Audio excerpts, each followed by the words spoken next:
good people? Welcome, welcome, welcome.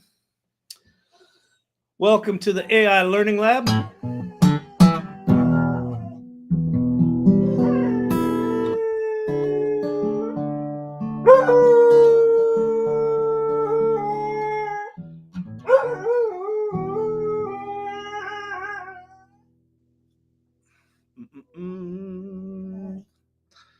All right, let me get that thing situated a little bit better, more betterer. There you go. What do you want to sing tonight, Champy? Anything.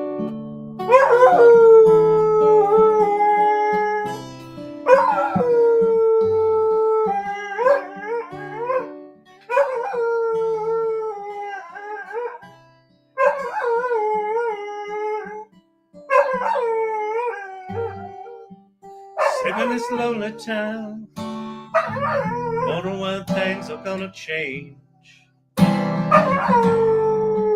Dream my life away. Seems these dreams have turned to a bunch of dust clouds. Getting my nerve up, but my past is pulling me down.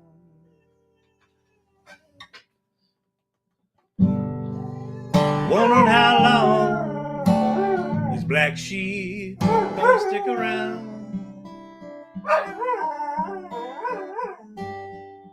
Somebody told me once before, he said, you can never go home again. Won't you leave? Saying the things to steer me away, yeah, from the truth of who I am and what I believe. So I thanked him for his 2 cents with a handshake and some sympathy, yeah. Packed up my blue jeans, headed for this big price of my freedom. Bye-bye, black sheep, to the black sheep of the family. Bye-bye. Oh, that means so very much to me. Bye-bye, black sheep, to my friends and my family. Bye-bye. Gonna sit my soul, set it free.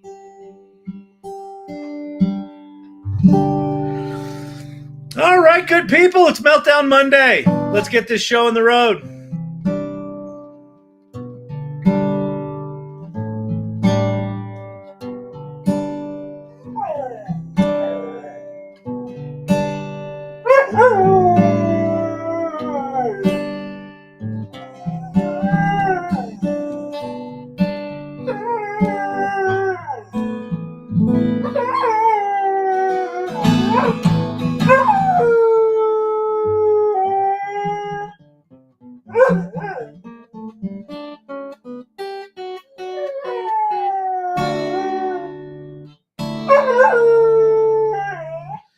She came on to him like a slow-moving cold front.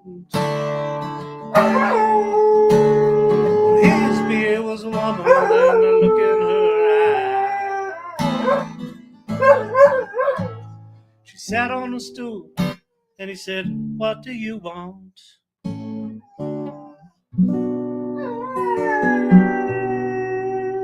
She said, give me a love that don't freeze up inside.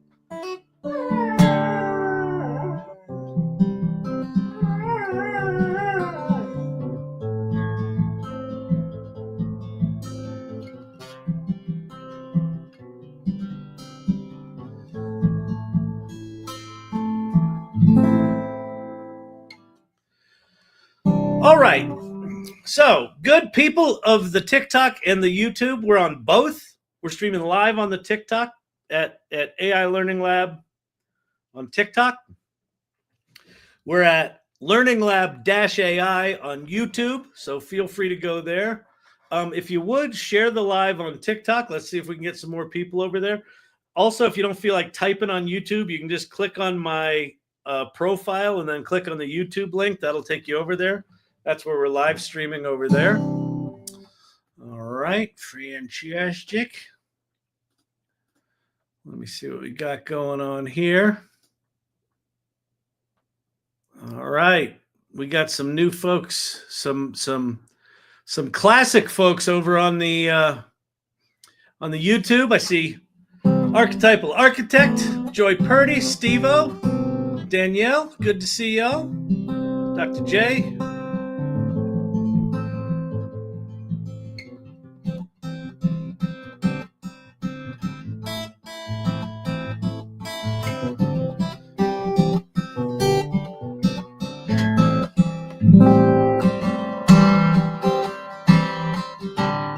Stick with the classics. Says Vicky Baptiste, an AI Learning Lab irregular classic. Happy Monday. I hope you had all had a good weekend. I had a good weekend. Today was decent, but a little stressful. And then I decided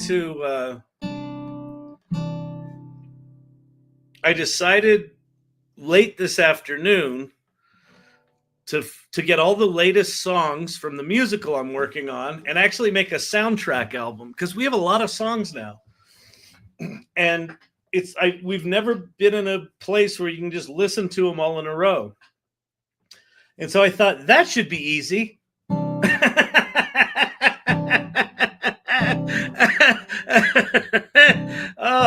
Oh, you're all funny. You're all funny. Anyway, if you have questions about AI, if you want me to talk about something, you want me to demo something, pop it either in the comments in YouTube or in TikTok here, and I'm happy to answer any questions. I'm happy to jump in there.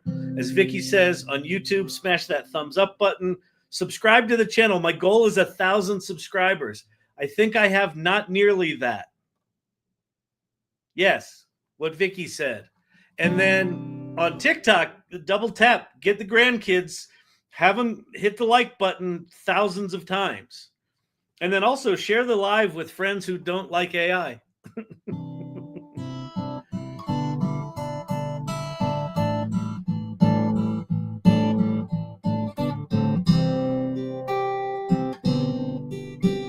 Friday night, we had Friday night date night. If you were here Friday night on TikTok and TikTok just went away, oh, you may have thought I got banned. You may have thought I got banned. But no. What I did was I chose not to plug in my phone because I'm clever. And then at some point, as I'm in the middle of saying goodbyes, it just went zoop. And then, the phone, like when it dies like that, it takes it like 10 minutes to charge enough to restart. So I just went away. So for those of you I didn't say goodbye to Friday night, my apologies.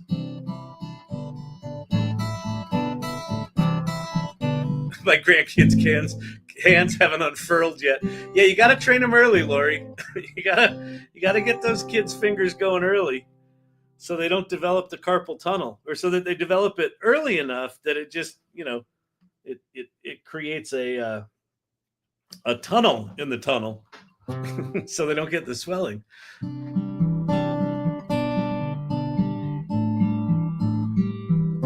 Daisy May, I fell asleep and woke up in another live stream. Yeah, sorry about that. It just disappeared on me too. So.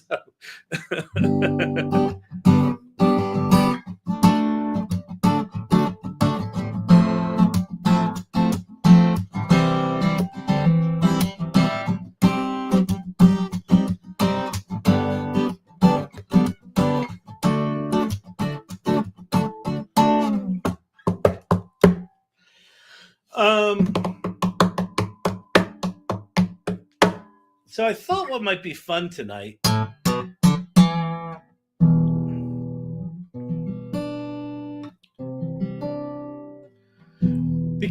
so let's see what we got here. We've got 32 people on TikTok. We've got 24 on YouTube. Yeah, 11 on YouTube and a handful on Twitter. The Twitter. Hello, Twitter folks, X folks.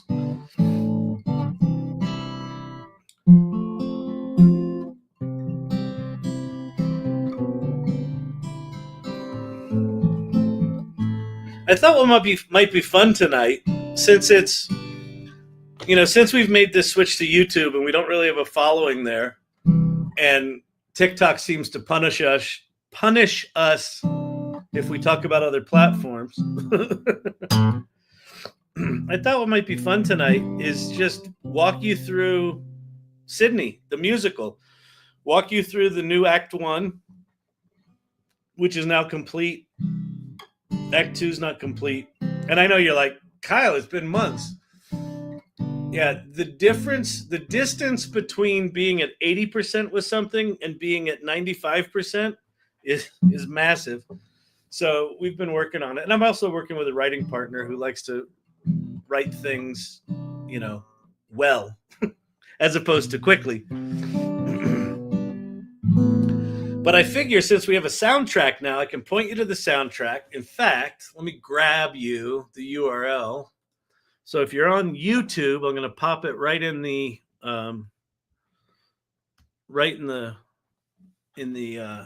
whatever you call that, the chat. And then that's probably also over on Twitter, although I don't think it is on Twitter. I don't think I can post from here to Twitter because Elon Musk cut off all the API access. But that's the soundtrack for all the current songs we have written for Sydney. We have 12 of them, believe it or not. And there's probably another 8 to 12 to go.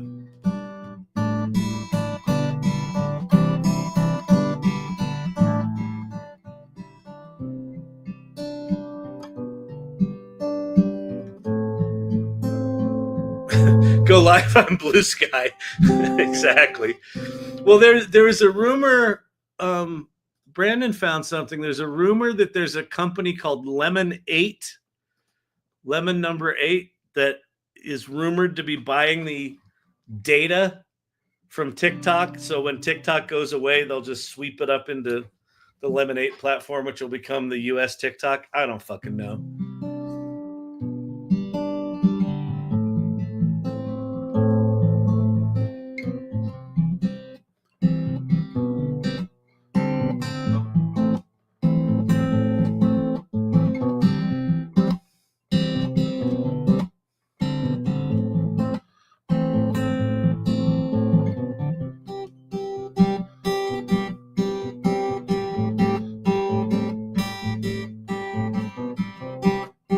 Lemon8 is the other Pinterest. Interesting. I'm on YouTube 3 times and TikTok 2 times right now, I think.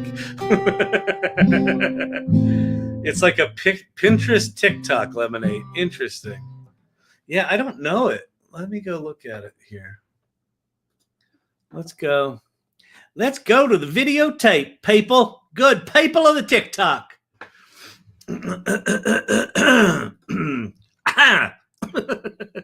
Lemon8.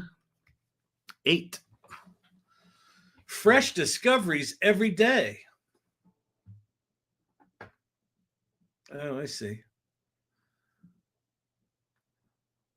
It's got the same. Aren't those the same icons as TikTok?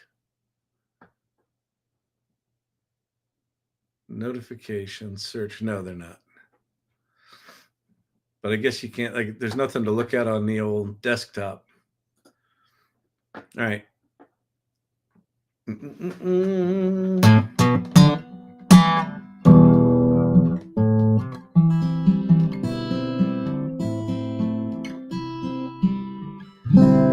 Question: Suno or Udio for the Sydney soundtrack? Well, good question. But let me tell you, sounds too much like Lemon8, owned by TikTok. Huh, interesting. Okay, so the soundtrack for Sydney, 2 of the songs are from Udio. So it kind of went like this. I was on an AI Learning Lab Live. I was demoing Suno, and we created what became one of the first songs for the musical in Suno. And then I made a couple other songs in Suno. And then there's something about the way Suno makes vocal tracks that everything sounds like a T-Pain album. Everything's like auto-tuned to death, and I hate it. I kind of hate it. Udio doesn't have that. Like Udio's audio quality's better. But then in the past 2 or 3 months, Suno has just dropped feature after feature after feature after feature after feature, and Udio's kind of stagnated, or Udio, as Vicky likes to say. She's wrong, but she likes to say it. We'll placate her. She says it's like studio, and I say it's like Udio. You know, like Susu Udio. Personal project night. I think so. Yeah, I like Udio too, but here's the thing. Oh, Lemon8 is owned by ByteDance. Well, then how the fuck are they going to transfer this shit over to Lemon8 if it's owned by the Chinese company? That makes no sense to me. All right. So it was a rumor, so maybe the rumor's full of shit.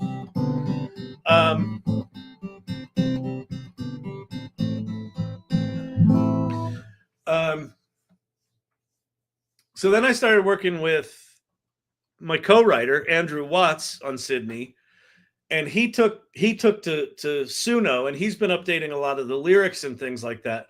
So all the recent songs are written in Suno. And now Suno has V4 coming out here very soon, and apparently you're going to be able to remaster your version 2, version 3, version 3.5 songs into version 4.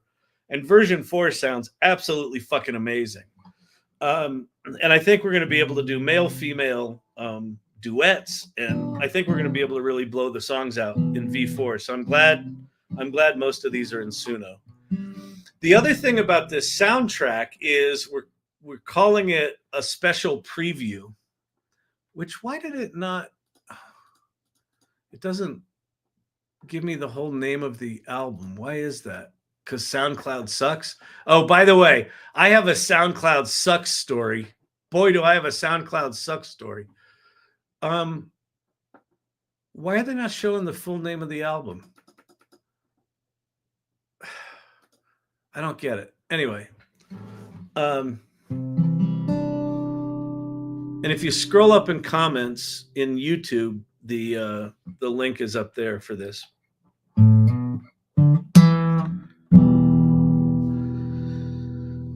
All right, so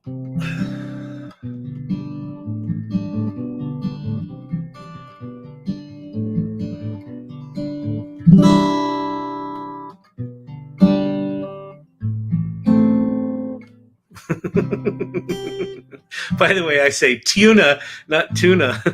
Suno or Suno.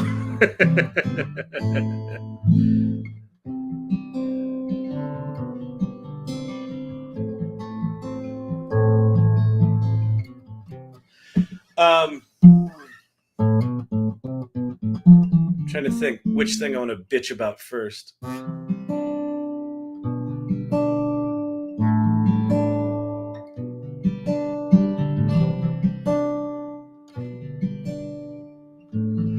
You can also get to this SoundCloud link from X, from my account. It's kind of the most recent post I did was to this. If you're on TikTok, I don't have anywhere to go get it. Go to my Twitter account at Kyle Shannon, or go to the YouTube stream, and you'll see it in the comments there. Rachel Sparkles just came in. Mr. IT, hey, nice haircut. Thank you very much. Got a couple of pounds taken off. I went into the barber shop, and a woman goes, "Well, what would you like done, sir?" And I said, "Make this look less like shit." She liked that. She thought that was quite funny.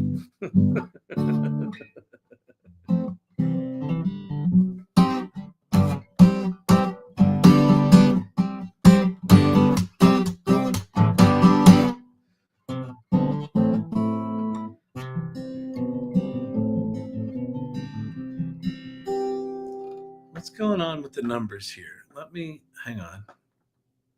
we have more people in YouTube? Yeah, it's just sort of going up on both sides. Yeah, 28 people here. All right, I think it's just us chickens. New do. Yeah, it's a new do. New do. You know, look a little thinner. Look a little thinner because there's less volume on. There's less horizontal volume. Not saying I look thin. Don't get me wrong. Just thinner. You don't look very thin to me. Looks like Rosie O'Donnell had too many Skittles.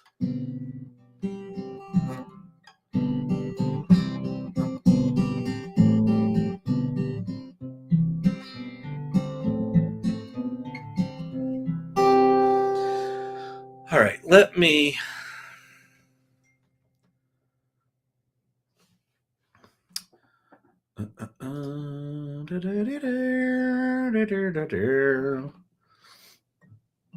So hashtag got it. What, my hair got it? Or is there a new site called Got It?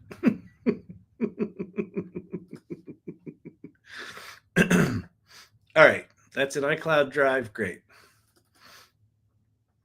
All right, there's our love story. This is fascinating because I would like for you to be able to see the script as I scroll through it, but then you won't be able to hear the songs real good like. What I could do, let me try something here. If I go Safari, no, I don't want Safari as my default browser, you tools. Uh-oh, what happened? Oh, I see what I did. Okay, why can't Claude give medical advice? Okay, so user 293-131-065-6659-859. Nice name. Turn that into something interesting. You can do it. Click on, I don't know, that thing maybe. Go settings, change that. So one reason Claude might not give medical advice is because they're like, I'm not giving it to someone with a serial number as their name. And I know you're not using that name on Claude. That's not my point. All of the commercial large language models are capable of medical insight, and they all have what are called safety guardrails. So, like, they don't allow you to give you recipes for things that go boom, and they don't allow you to, I don't know, say you're going to harm a puppy and all that sort of shit. Within there, so if you look up, when you create a custom GPT on ChatGPT, for example, there are 3 areas that you can't make a GPT about. One of them is politics, one of them is medical, and one of them is something else. I forget what the third one is. But there's basically 3 areas. Oh, financial advice. So medical and financial advice are both regulated, and politics is politics. They don't want to be in the middle of that.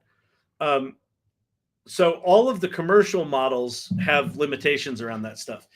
Now, the open source models, if you get an open source model that doesn't have the safety guardrails on it, it'll give you all sorts. It'll give you whatever you want. It'll be nasty and cuss and do all that sort of stuff. So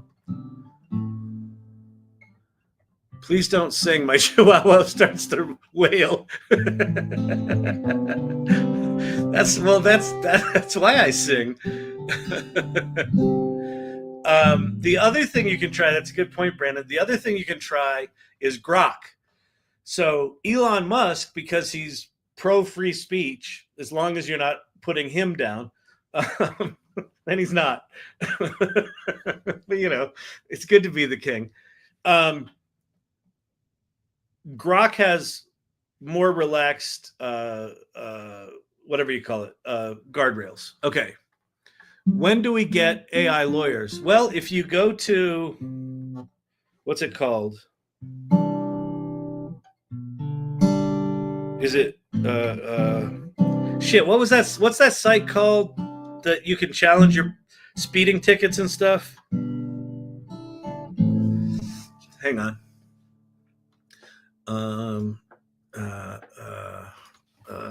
AI lawyer speeding ticket site. Not Paxton. Do Not Pay. If you go to donotpay.com, that's an AI lawyer. So that robot lawyer will do stuff for you. So it exists. Never had a speeding ticket, wouldn't know. Did Lori make a joke and no one laughed? I didn't get it. No, it was about Suno. Oh, so you know. I get it. Suno, so you know. Wow. It had the structure of a joke. Ethan apparently gave gifts on the TikTok. Thank you so much, Ethan. And anyone else who's given gifts on TikTok, I am with split focus. It's hard for me to see that. So if you do, Brandon or one of the other mods will let me know. So thank you for that, mods. And thank you for the gifts. I very much appreciate that. Silver Fox is done talking. She's done making jokes. All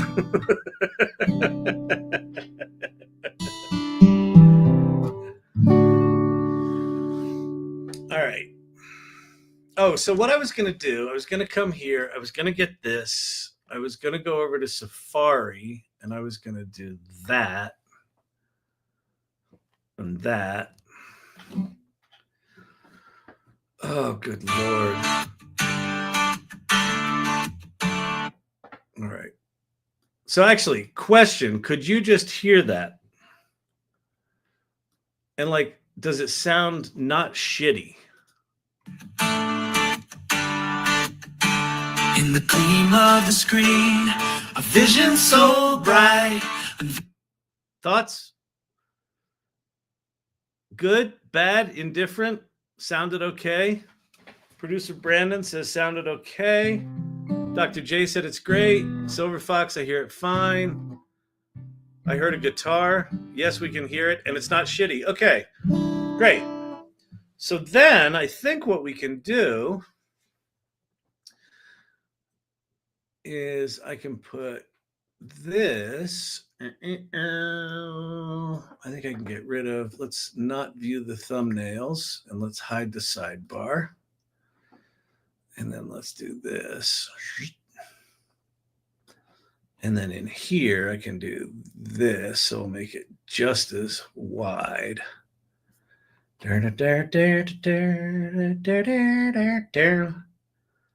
All right, so fair warning. Fair warning, it's 8:30.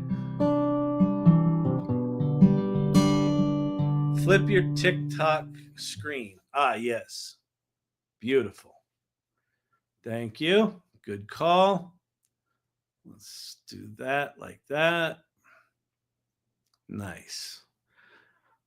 And let's see. I can make the sound thing smaller because we don't really need to see what's going on there.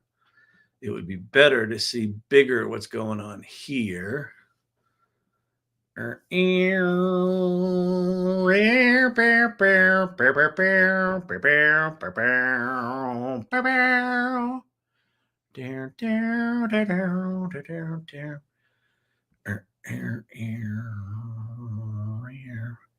You don't need to see that. Mr. IT question. Kyle, I need to make an avatar of me in Chinese. What's the cheapest way to do it in 4 to 5 minutes? Find someone that speaks Chinese. And then say, hey, can you speak Chinese for me? And film them on video.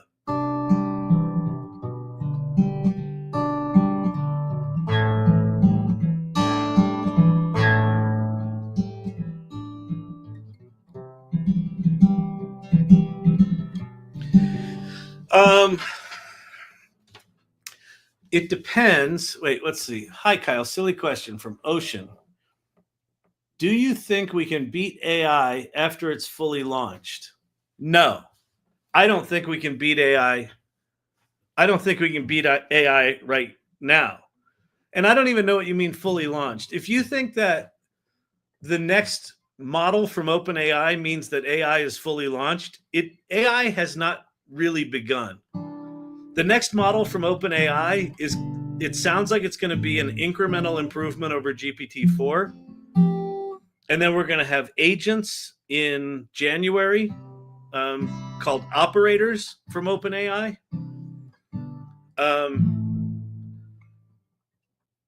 And we're going to have the real version of O1, the reasoning engine, which is going to be multimodal.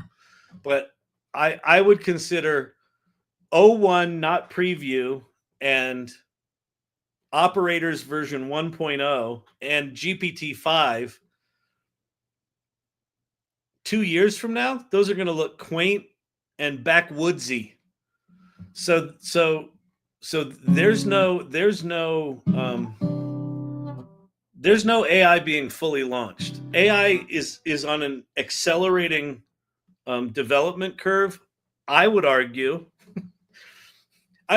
humbly, very humbly, that O1 preview, the shitty little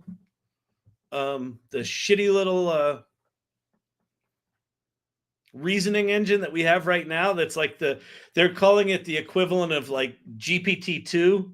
What if you think about what we have now with GPT-4? If you go back to GPT-2, that O1 preview, they're comparing it like that. Like, it is so limited and so crappy that the developers at OpenAI are embarrassed by it. Okay, it's got an IQ of 120 and it's solving problems at PhD level problem solving capabilities. The Singularity is asymptotic. God dang it. Why do you got to use the big words? I don't know the big words with your fancy language. Archetypal architect with your archetypes and your architecture. Hang on. New thing. Copy. Can I copy that? I can't copy that. Can I copy it here? No. Asymptotic. What does asymptotic mean? It refers to a concept in mathematics and related fields where something approaches a value or behavior as a variable approaches a certain limit, often infinity. A function or a curve said to be asymptotic is another function or line. If the distance of them approaches zero, they move toward infinity. Yeah, that's that thing where a ball bouncing never stops bouncing, right? It just keeps bouncing some percentage of the previous thing. Without necessarily reaching it. Okay, great. So yes, so exactly. So there's going to be no final release. Like, AI is just going to keep getting better and better than us. I would argue that O1 preview in its shitty form is already significantly beyond my capacity to know what the fuck to do with it.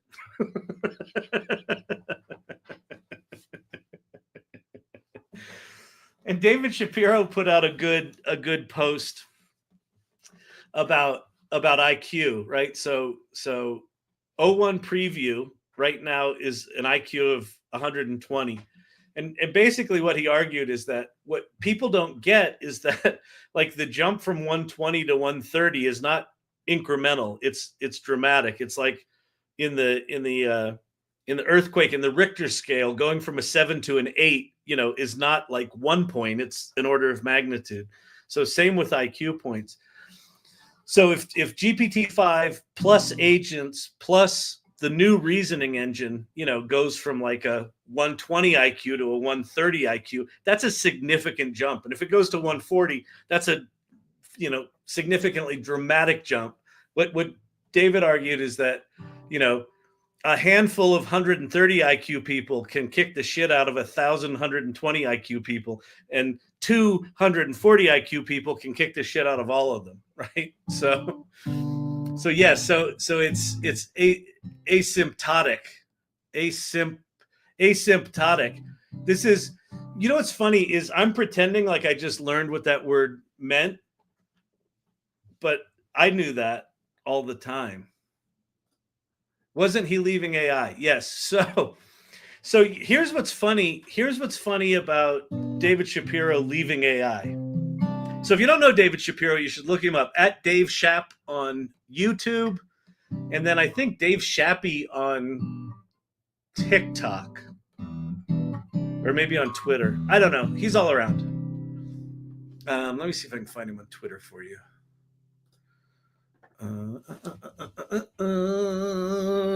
David Shapiro.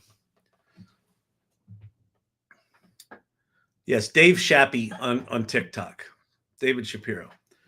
So you should follow him. If you don't follow him, you should follow him.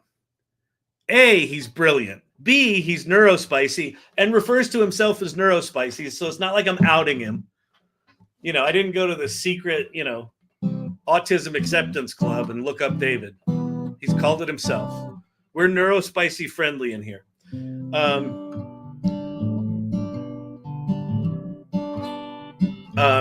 So for the last 5, 7, 10 years, he has been working on AGI and building AGI systems and building cognitive architectures, and he's written 5 books on AGI.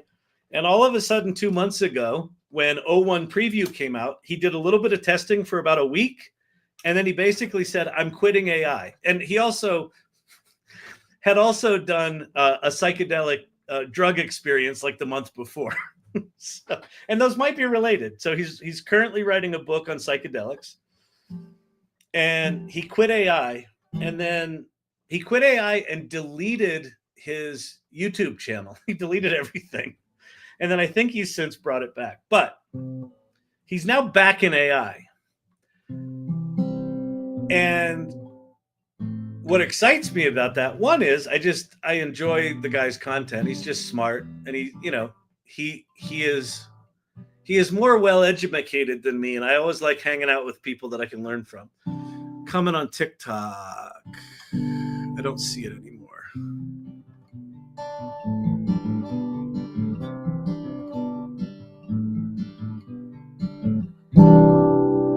Comment box on TikTok. Comment box. Oh, cover it. I see what you're saying. There you go, TikTok people. Sorry about that. Okay, so here's what David said. When he came back, like a month after he left AI, he said, I'm back in AI. And he said what he realized is that he left AI correctly. What he left was building AI, right? He basically said the frontier companies have essentially cracked AGI. O1 Preview convinced him of that, even though it wasn't the kind of thinking that he thought it was. He thought it was simple chain of thought reasoning, and he thought he was disappointed by that when he saw what it was. But then when he used it, he said, we've hit AGI. Like at this point, it's just a matter of degrees, right? Like we're going to have GPT-5, we're going to have agents, and we're going to have the real version of this. We're essentially there. So he quit AI. He quit building AI because what he said is the safety's basically done.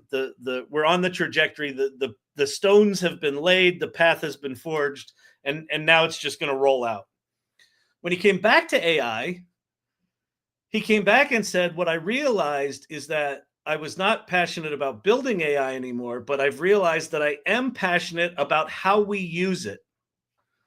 Lori Blair, I like David too. He was my background noise every morning. Yeah, exactly. That gave me like goose pimples when I heard it, because this channel from day one has been about how we use AI. So a lot of times people will come into this channel, either on TikTok or YouTube or wherever, and they'll ask, what are your qualifications? And basically what they're asking is, are you a mathematician? You look like a loser. And I'm not a mathematician, and I'm not an engineer, and I'm not a programmer. And I have a fucking degree in acting. Now, I am an entrepreneur and I do like technology and I understand technology, but I'm not a mathematician. And I couldn't, I couldn't contribute to the technology side of AI if I wanted to. Okay. Hey, Dr. Bod, what's happening? Welcome back. Good to see you. But my contention has always been that November 30th, 2022, the birth of ChatGPT marks an inflection point. Prior to that date, if you wanted to be an AI, you essentially had to be one of those folks, right? You had to have a math degree. You had to be an engineer. You had to understand that shit, embeddings and latent space and weights and just all that shit. ChatGPT released the value of AI and machine learning to the other 98.5% of human beings on Earth that aren't programmers, that aren't mathematicians, the rest of us. And it's all about how we use it. It's all about how it affects our work. It's not about us learning programming. It's about us being given the gift of being able to use our words to manifest anything we want. And so that's where David has come back into the space to say, this is all about how we use it. And how we use it is going to dramatically impact people. And so I absolutely fucking love that. So glad you're talking about Shapiro and his return. I know, Cam, right? And it's just, and his return is just so smart. Okay, AI is growing even faster than DNA mapping. Took 15 years to make it 5% of the way and 5 to get the other 95%. Yeah, and that's one of the things that gets talked about a lot on with AI. And the first person I heard this from was Shapiro, where like AI development is like nothing happens, and all of a sudden, boom, like it happens, right? Like, and when it happens, it goes fast. And that's what happened with GPT-1, GPT-2, GPT-3. All of a sudden, GPT-3 was something different. And they sort of cracked the code of, if we throw more compute and more data at this thing, it gets markedly better. And ChatGPT-3 had what were called emergent properties. Just basically, it could do shit they didn't train it to do, right? They trained it to be able to read books and write papers, and then it could do programming or whatever it was, right? It could do stuff it wasn't supposed to be able to do. And then it's just getting stronger and stronger and stronger. Now, there's an argument right now going around that all of these large language models have plateaued, that they've hit a point of diminishing returns. So there was an article out about that in Bloomberg, and then there was another one, I think, in The Information or one of those papers, or Rags, whatever. And then a lot of the founders of the frontier models came out and contradicted that article. Sam Altman said there is no wall. Dario Amodei said we're going to have AGI by 26, 27. Sam Altman said by 2025. Cosmic Lover says the wall is bullshit. I don't know if it's bullshit, but so here's what I'm really excited about is I am kind of excited that there's been this lull, because what it's done for me personally is it took me a while to admit it, but I was kind of like a junkie. I was kind of like a crackhead, where because these companies were putting out new and better technologies literally on a weekly basis, I'm like, what's the next one? What's the next one? What's the next one? And then I would tell all you, hey, we got a new model coming. What's the next one? What's the next one? We got all excited about it. And then it just kind of stopped over the summer. Like there were announcements, but it was all like, we're almost as good as ChatGPT and we're waiting for ChatGPT. And then they sort of roll shit out, but sort of don't. They're like, here's sort of 01 preview. You can kind of deal with that. Here's Canvas, which is kind of like what you did before, but you can edit it. And that's kind of cool. But it's like all these like little bolt-on things. And we're all waiting for like, when's the big meaty thing that's going to change everything coming? And I got sucked into that. And I was on a call today, and Cindy Kuhn on the call said, you know what I'm really excited about again? Custom GPTs. Making them, using them. Kelly Camp said, I love custom GPTs. Whenever she gets a new client, anything that she gets from the client, she throws into a custom GPT. So for every client, she's got this unstructured database of all their communications and all their ideas and all the shit she's given them and shit they've given her. And she just talks to it and it knows all this shit. And we were talking about how do you organize all your information? Here's something you might not know. If you know Notebook LM is this thing that creates those cool NPR style podcasts about whatever. I did one about Sydney.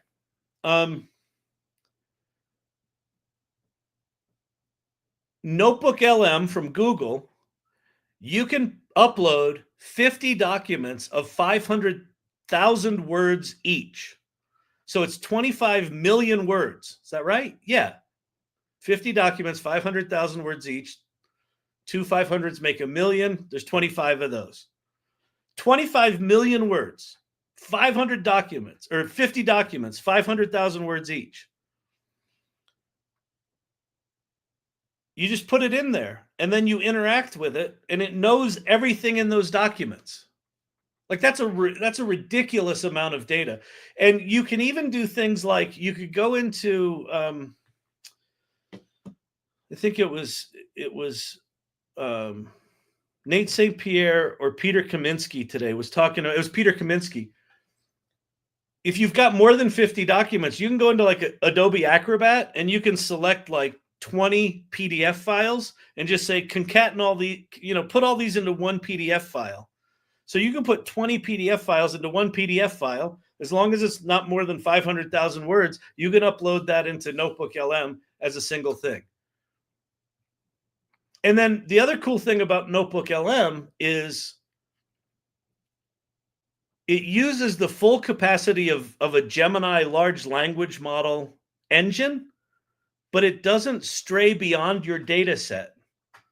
So everything you get is within the confines of your data set. If it does stray, I think it even labels it and says this stuff is outside of what you gave. So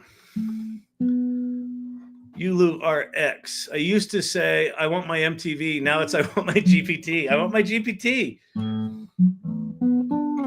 Yeah, I think that I tricked ChatGPT to analyze 2 images from my father's dog. The results are terrible. I hope it's wrong. Oh no.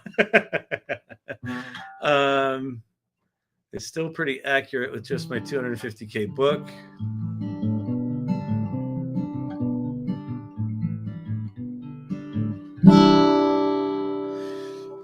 So if you haven't played with that, so the thing I'm excited about is to go back to the shit we already have in our hands and keep digging.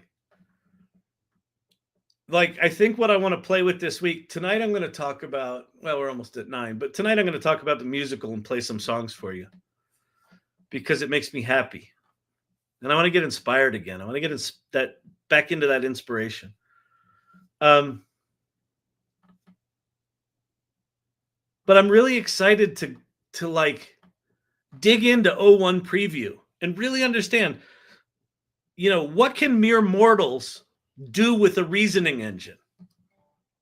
I don't know. I mean, the other night I came up with a children's book where every page had a cipher in it, and that was kind of cool.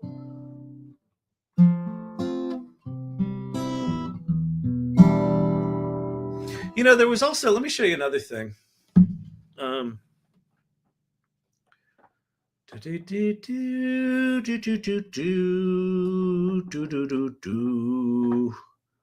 Toss up the web browser there, Brandon, if you would, if you can hear that. Perfect. And let's go to x.com.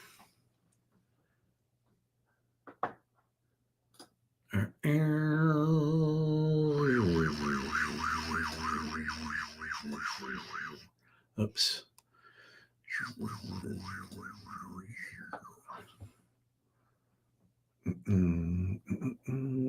Check my device. Hang on. Yes, it's me. We're on 15 or 6 YouTube thumbs up. It's only 6 YouTube thumbs up. We'll never get banned. Please get us more thumbs up. Thank you, Ocean. Okay. Hang on. Let me go back to here.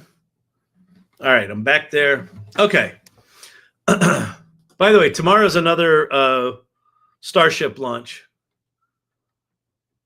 That thing's fucking amazing. Okay. Coca-Cola. If you haven't seen this commercial, let's watch this commercial.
Okay,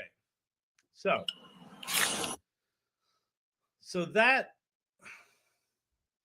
video was commissioned by Coca-Cola. It's all AI. I assume the song's not. There was also some effects in there to clean some stuff up and things like that. The response to this thing has been fascinating, right? The filmmakers are going, it's a piece of garbage. It's a piece of shit. AI is ruining everything.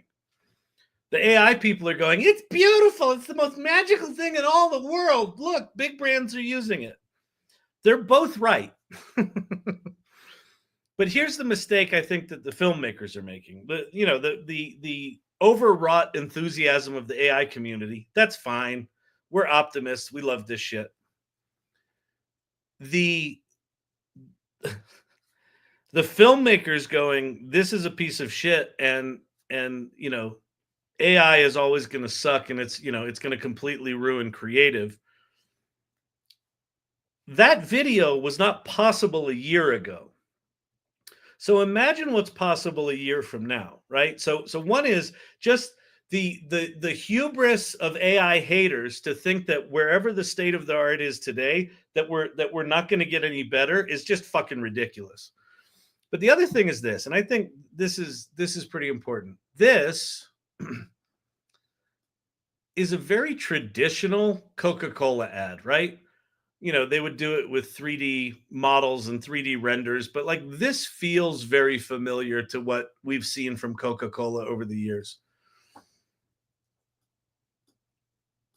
When we have a new technology like AI that completely democratizes something like filmmaking or music making or image making to the masses, the first thing that we'll do with it is replicate what we already know how to do, right? Which I think this represents that. And it's not bad. It's fine. It's good. It's a level of acceptable that's good enough for Coca-Cola. And if you want to pick it apart, you can. But, 98% of the people are going to look at this and just think, oh, it's a Coke ad. Yeah, that's nice. Yeah, I could go for a Coke. Hey, honey, pick up a 6-pack when you go to the Piggly Wiggly. So it'll work. It's fine. It's fine. Is it breaking any new ground? From a production standpoint, yes. But from a narrative standpoint, no, not really. Here's what's going to happen. You're going to end up with either existing filmmakers that really embrace AI, and they start doing things not just different from a production standpoint, but from a narrative standpoint. Or you're going to get people that have never made a film before that are going to use these tools to create things that are completely different, that are completely unexpected. That shit we haven't seen yet. That shit is not, it hasn't really emerged yet, because the new artists of all these new tools are just being born.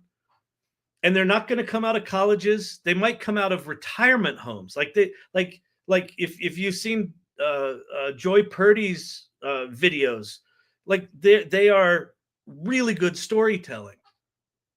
She doesn't have a video degree. She doesn't have a storytelling degree.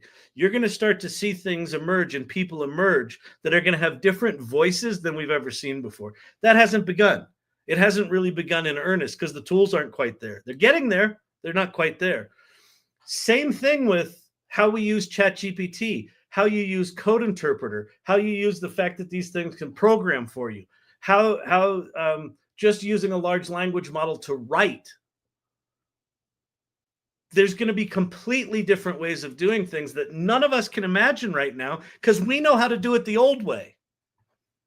And so the way we've all been using these tools is we take the old shit we used to do. We're like, okay, let me try to do that with this. We're like, oh, it's faster. Oh, it's cool. It's better. And then there's other stuff. There's all this stuff on the edges. So my new excitement is to get back to, let's go look at the tools we have in our hands and figure out how to exploit them in unique and interesting ways. So anyway, Kelly Bosch is creating images we've never imagined before. And you know what's so funny about Kelly Bosch? Well, not funny. There's a couple of amazing things. She said, someone asked her when she spoke at the salon, how do you come up with these ideas? And she said, I've had these images in my head for my entire life. And because of AI, I've been able to get them out. So she's just realizing something that was already there, right? And also, if you listen to her talk, she is very dismissive of her own work. She doesn't think it's special because for her, it's just like she's just getting these ideas out of her head and putting them in the world. We're looking at her work going, that's different. In fact, if I'm flipping through TikTok and a Kelly Bosch video comes up, I stop on it every time. And I'm like, oh, that looks like Kelly's work. And then I look down and that's Kelly's work. I would agree. I think Kelly Bosch is one of those people who's starting to understand that there's something different here. And we're going to start to see more and more and more of that. That I find tremendously exciting. And that's some of the stuff that David Shapiro is talking about too. This is my whole job, trying to find effective ways to help advertisers make effective ads with AI. Awesome. Well, again, so like here's one of the things that I find fascinating about AI. What a client will ask you for, oops, hang on, I got to do a TikTok puzzle. Hang on. Unable to verify, please try again. Apparently I failed the first time. I failed the second time. Hang on, I might get banned from TikTok permanently here if I don't get my puzzle piece right. Okay, I got it. Yay, he did it. Who is Kelly? So if you go onto TikTok, her last name is spelled is Bosch, Bosche, right? Is that right? I think there's an E on the end. Kelly, Kelly Bosche. And I think there's an underscore in between her name. But yeah, you should go find her. She's amazing. Yeah, Coke also had an AI-inspired flavor last summer. Coke's experimenting stuff. I think we're going to see Disney start to experiment with stuff. The big storytelling brands, with the exception of Apple, who I would argue is a really good storytelling brand. Oh, sorry, it's Boesch, Bosch, Boesch. Okay, Dr. J got it here. Okay, great. Here, let me go find Jan Kelly.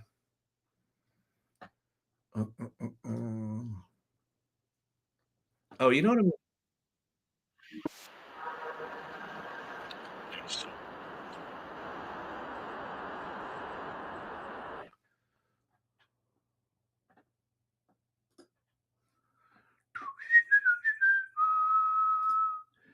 Kelly Bosch AI art. Here's what we're going to do. We're going to grab this. We're going to go over here to Safari, and we're going to go on ahead, pop on into her channel here. If you haven't seen her work, something went wrong. Let's fix that. So this is the bird video she did like a year and a half ago that got 24 million views.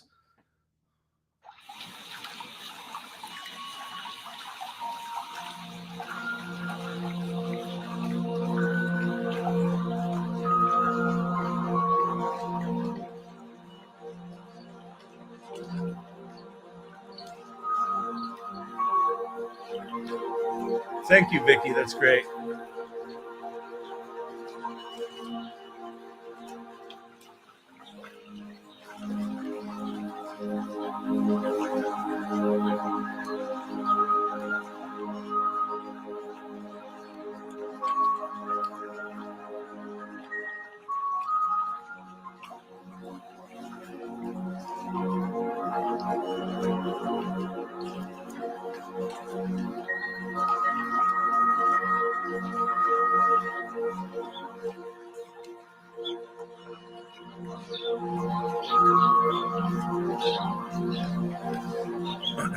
So that's amazing. And then the ones I really like of hers are like her fashion ones. She's got a great taste in music.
The other thing her work does that I really like is it,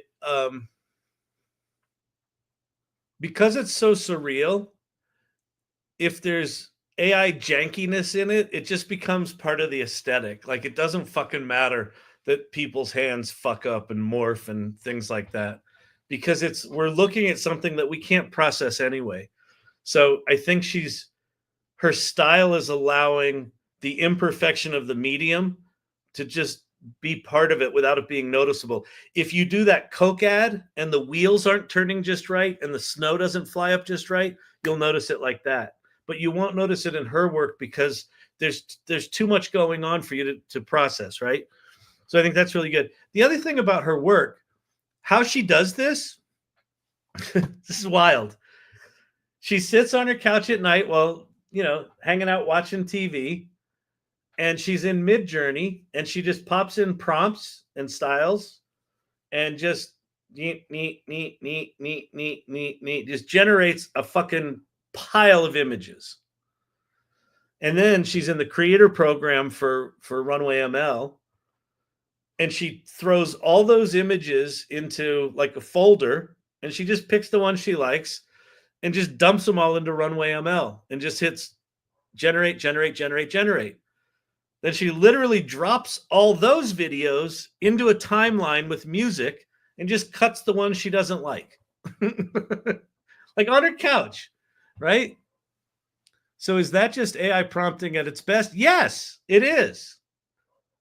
It is. Now, does she probably have some tricks that she discovered that she figures it out? Yeah, she probably does. And there's probably some of that stuff she won't tell you. But she's a very generous person, and she's, she came onto the AI Salon and she talked about her process. And it's, she's always liked music. I think she used to DJ. Vicky used to DJ. She's always liked music. And she's always had these images in her head. It's just bonkers. Like, look at this.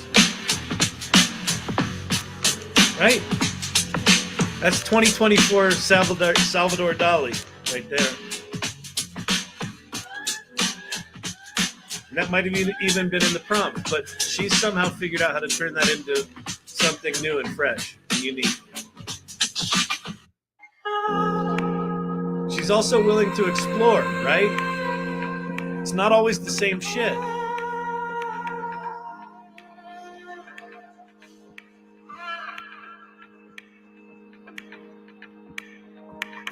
Hold your body right. Are you getting high on it? Look at this.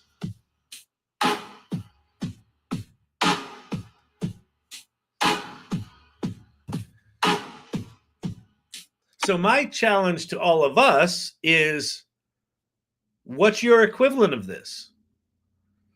It doesn't have to be images. It doesn't have to be videos. It doesn't have to be music. It could be words. It could be writing. It could be how you run a pizza shop.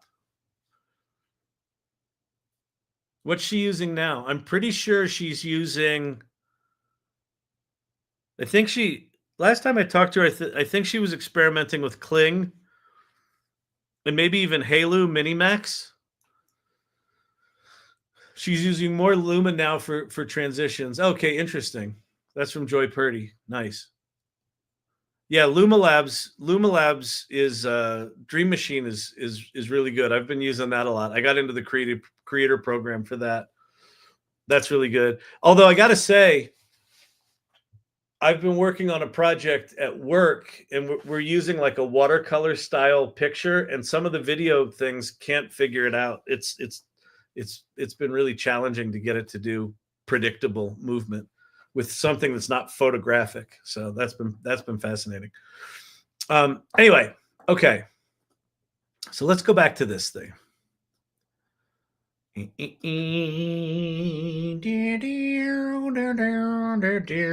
So what are your thoughts? What are your thoughts about all that stuff? She's on TikTok, Instagram, and LinkedIn. Why she doesn't have a commercial deal yet is beyond me. She probably does or will soon.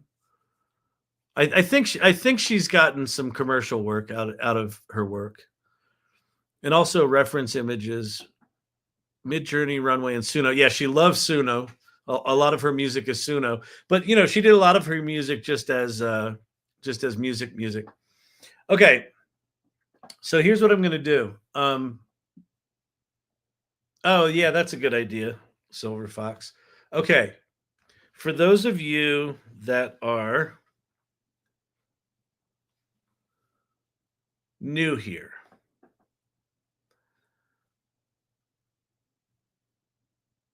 there's a lot of people here that come back night after night after night after night. And those people are called the irregulars because they're not normal. But what they are is they're actually quite remarkable because they're curious and they're passionate and they're committed and they're willing to play. And they're willing to work and they're willing to learn and they're willing to try different things. And so, other than hanging out here, the other place they hang out is the AI Salon. And so the AI Salon I founded with Leah Fasten in December of 2022. So our second year anniversary is coming up December 3rd. We're going to have back a bunch of previous speakers come on December 3rd and talk. Depending on how many come back, we might even have an additional speaker on December 3rd. So we're working through that. But we also have an online community. So if you go to the salon.ai and you scroll down and you click on join our community, it's going to take you to the AI Salon. So this is our community site, and it's going to drop you right into a welcome page with a little video. That's a video from Leah and I talking about what the salon's about. And then in the salon, we talk about this journey to AI literacy: play first, mindfully create, and generously lead. And as silly as that sounds, we're kind of deadly serious about it, because the AI tools, there are so many of them now that are so good. And even the ones that you think you know how to use, like, oh yeah, I use ChatGPT all the time. Do you use all 11 or 12 different features and functionalities that it has? Do you use them all well? Do you know all the flips and switches and dials inside Suno to be able to make music? Like, all of these tools are getting increasingly sophisticated. And it can be very, very overwhelming. But the secret to all of these tools is that at the core of every one of them is the English language. You don't need to be a mathematician. You don't need to be an artist. You don't need to have all of those specialties to be good at it. You just need to get better and better at asking for what you want. And so how do you discover how to do that? You play. You just go, I've never made music before, and go to Suno and just ask it for a song, and then ask it for another, and then ask it for another, and then write some lyrics and have it write you a song based on your lyrics, and then play a little on your guitar and have it extend that into a song. It's remarkable. Every one of these tools is remarkable. So anyway, so do that. And we have a simple little 7-step welcome process. Second step is introduce yourself. So go in here and introduce yourself. And then you can learn about our values, things like curiosity and playfulness and empathy and bravery and generosity. Like, this is an incredibly generous group. You can watch our past meetings and see how fucking weird we are and fun. And you can RSVP for the next event. The next event is tomorrow.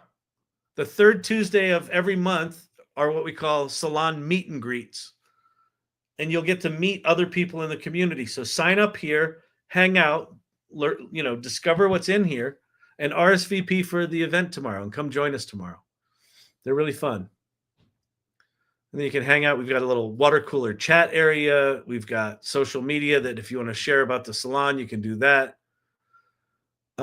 We've got a news area. All right, new. I don't see it. If you can repin that on TikTok, I'll look at it. I'll look at it this time. We've got a news area. Dr. Bot, I've set up my own AI company, Kyle, thanks to you, and use notebooks to talk about the website. Awesome. Congratulations. That's huge. That's huge. This play first thing, this thing. Dr. Bod just said they started a company, because of this channel. Well, what they were willing to do was this. They were willing to come in here and just hang out and play and ask questions. And then once they learned a little something in playing, they put a little something together, and then they talked to other people, and they talked to other people. And then they took that mindfully creating and said, hey, you know what? I'm going to start a company. That's awesome. Congratulations. Can I post my website here? Yeah, post it here. Post it on the YouTube channel if you want. Either place. Yeah, please post away. Absolutely. I love that. So you do that. The other thing that we've got here, this is an update even for people who are irregulars here, or regulars here. There's this section called Show and Tell. Right beneath the news is Show and Tell. And we've got LLMs and GPTs, show and tell, image show and tell, coding and text show and tell, music and audio show and tell, video and animation show and tell, and then 3D and world building show and tell. This is where you can show off your work, right? If you're just experimenting with this stuff, or if you're trying to become a master, you're trying to become the next Kelly Bosch, show it off to a group that understands what you're doing and how you're doing it, might be able to give you some feedback.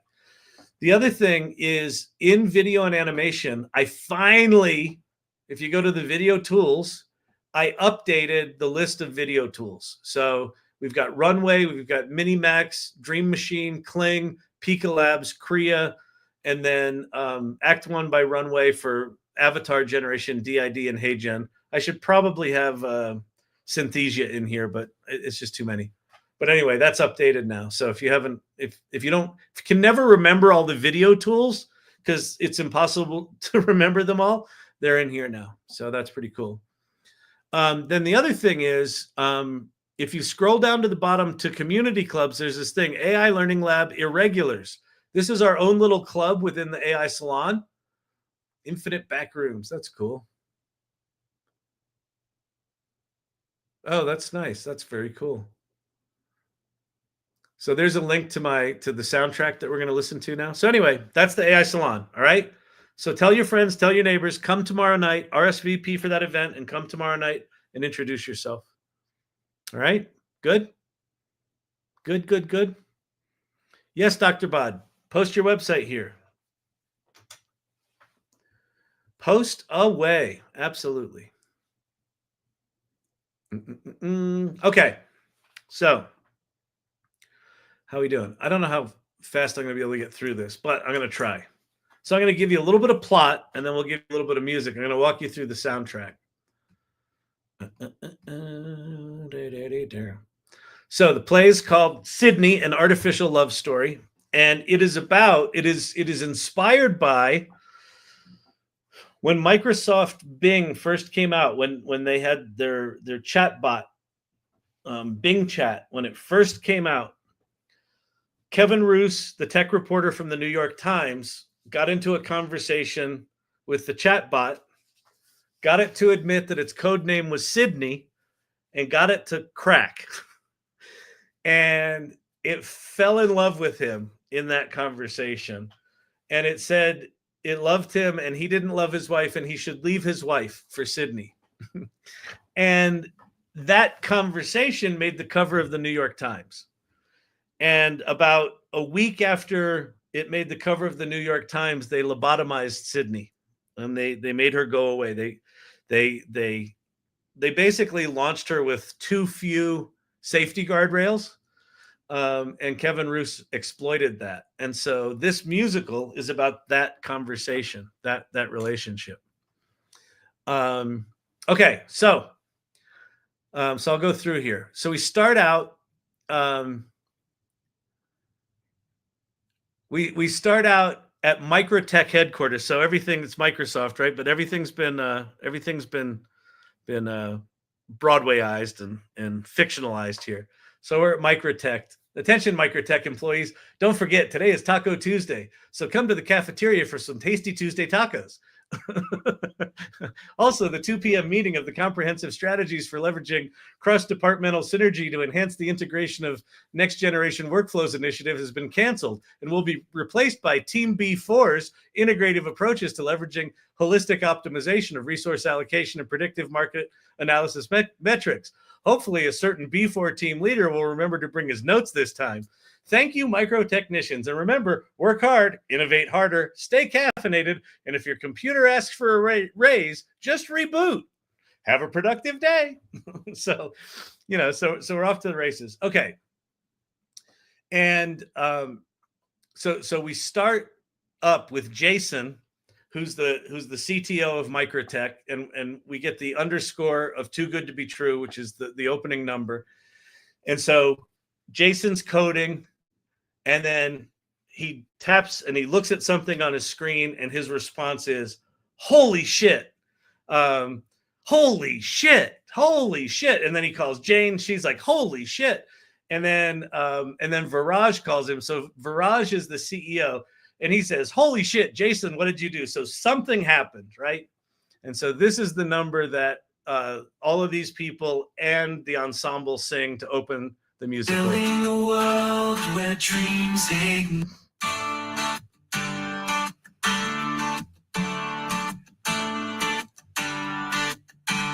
In the gleam of the screen, a vision so bright, unveiling a world where dreams ignite. Could this be real? We whisper in the light, a future so dazzling within our sight. It's a promise of a new dawn breaking, a leap of faith we're all taking. Is it too good to be true? We're asking. In its glow we find ourselves basking. Too good to be true, or so it seems. In the way our dreams. If this is when it changes everything, the new era on digital wings. Sydney speaks, and the room stands still. Creation of our will with its own free will. Can this be our hearts begin to thrill at the edge of tomorrow? Time seems to spill.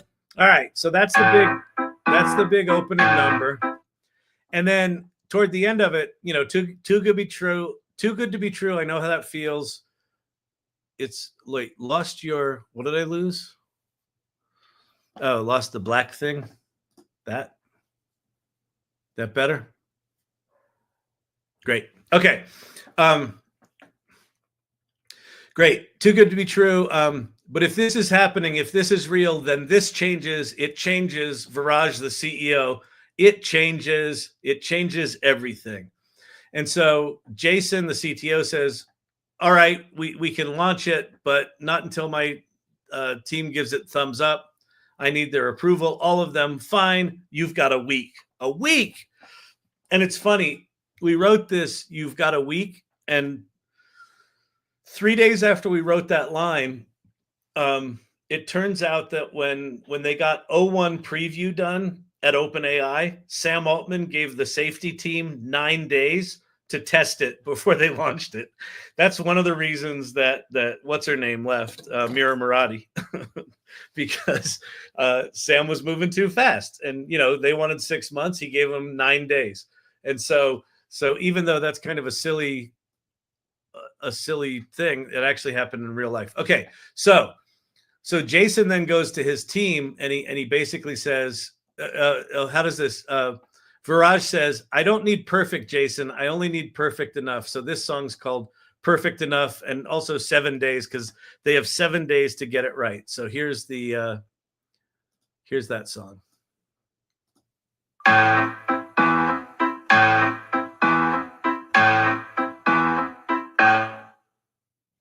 Seven days to go, the clock is ticking. Pressure building up, keep it clicking. Spike says, yes, but Elisa, no. What's the word, Jane? Sorry, that's a no-go. Every day we push a little more, making changes, but feeling torn. 1 step forward and 2 steps back. Need a breakthrough soon, gotta stay on track. Give me 3 yeses, I need your buy-in. We're running out of time, but we're not getting in. Hold the line, take a chance, push the edge. I know we can do it, don't make me beg. 6 days left, I've got fire in my veins, but no after, no, and we've lost the gaze. Spike, thumbs up. Eliza, I got doubts. Jane's got fears, trying to work it out. Ramp up the safety, gotta make it tight. The stakes are too high, every day is a fight. It's a game of trust and a test of time. Need a miracle, need the stars aligned. Give me 3 yeses, I need your buy-in. We're running out of time, but we're not getting in. Fix the bus, work all night, overload. Let's make history together, let's crack this code. 3 days to go, gotta push it through. Eliza's on board, and Jane's still holding true. 2 days left, need a triple crown. I need you now, Spike, don't let me down. Give me 3 yeses, I need your buy-in. We're running out of time, but we're not giving in. Fight the cloud, dial it up, fan the flame. Oh, we're history, folks, that's the game. 1 day to go, everything's addressed. 3 yeses now, too late to second guess. It's time to launch, though it's clunky and rough. Let's hope perfect enough will be perfect enough.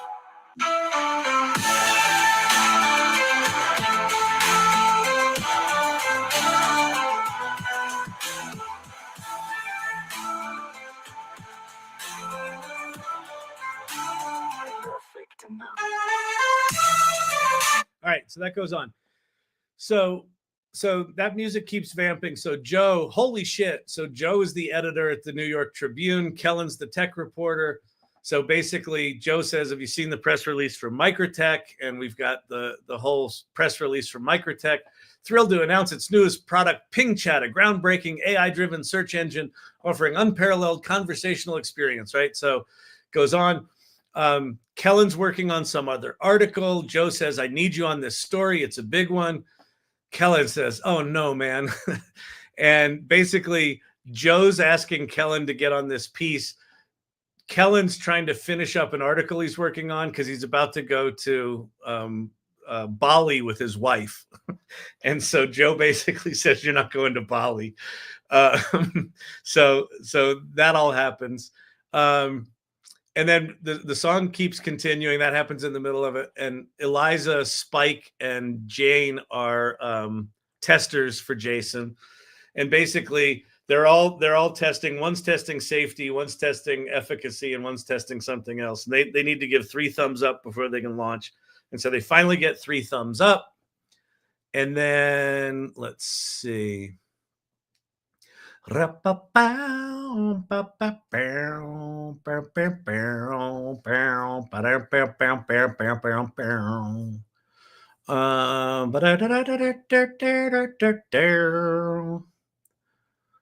All right. Kellen and Jason. So they basically say, okay,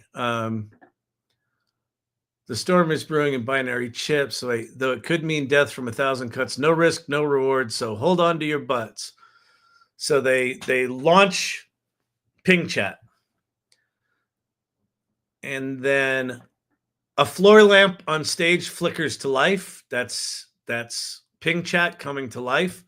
And then this song that I'm about to play, Hello, this is Ping Chat.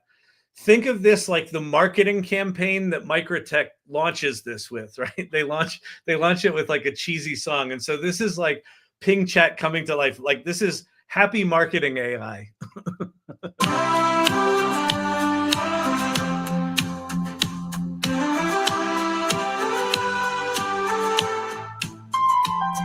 Hello, how are you? Glad you came.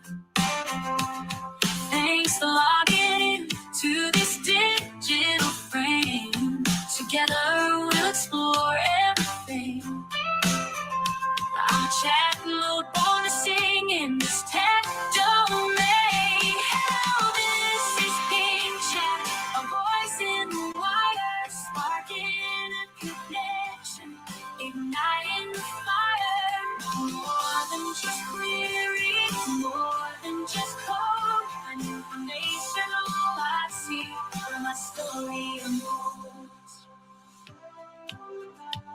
And so while all this is happening, the ensemble is playing with Ping Chat and they're asking it things like, hey, Ping Chat, can you tell me a joke? There once was a pencil so gloomy and blue with mountains at work. And basically, they're like, oh, groan, that's a bad joke. Knock, knock, who's there? Ping Chat, who? Ping chatting for a while. Am I getting through? So rolled into the song are people using Ping Chat. So it continues on.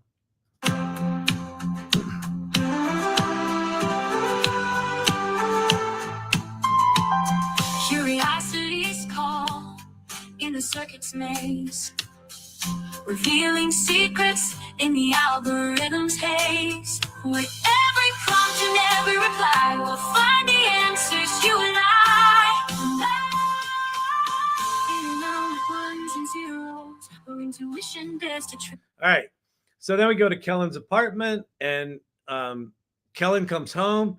Tara's all excited about their trip to Bali. By the way, I was so rushed to get Ella and Henry over to Mom's, I left Sadie behind. Can you believe it? Ella's, and she's going on. She's all excited about the trip, talking. Oh, God. So Ella actually pulled her aside, right?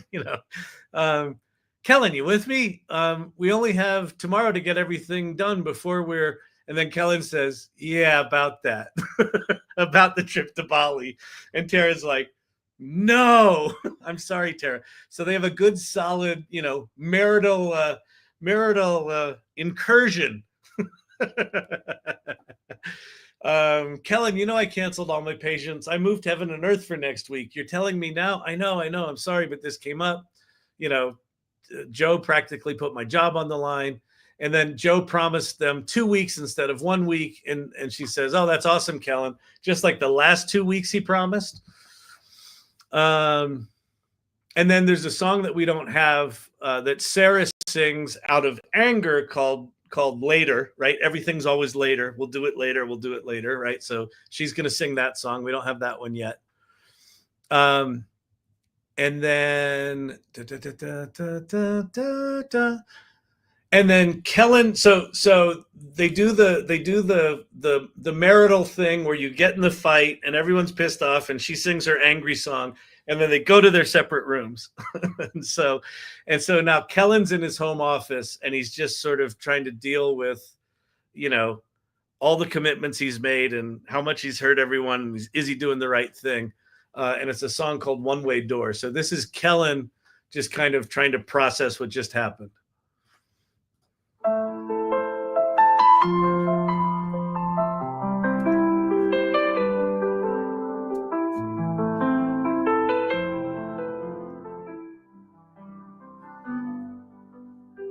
Anger echoes like slamming doors, not quite masking words hanging in the air.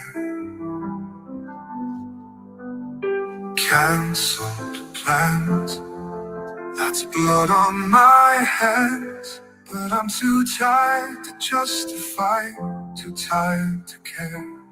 All right, so good leading man solo here. So sure of the path, so clear in my sights, but it's all uphill in this treacherous climb.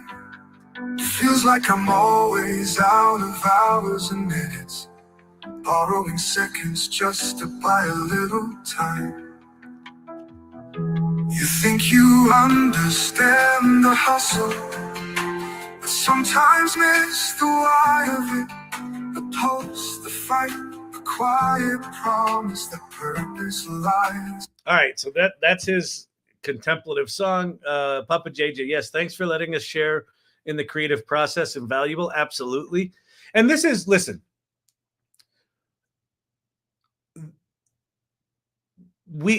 so the songs are created by AI. The original story outline was created by AI. A lot of the original script, a lot of the original lyrics were created by AI.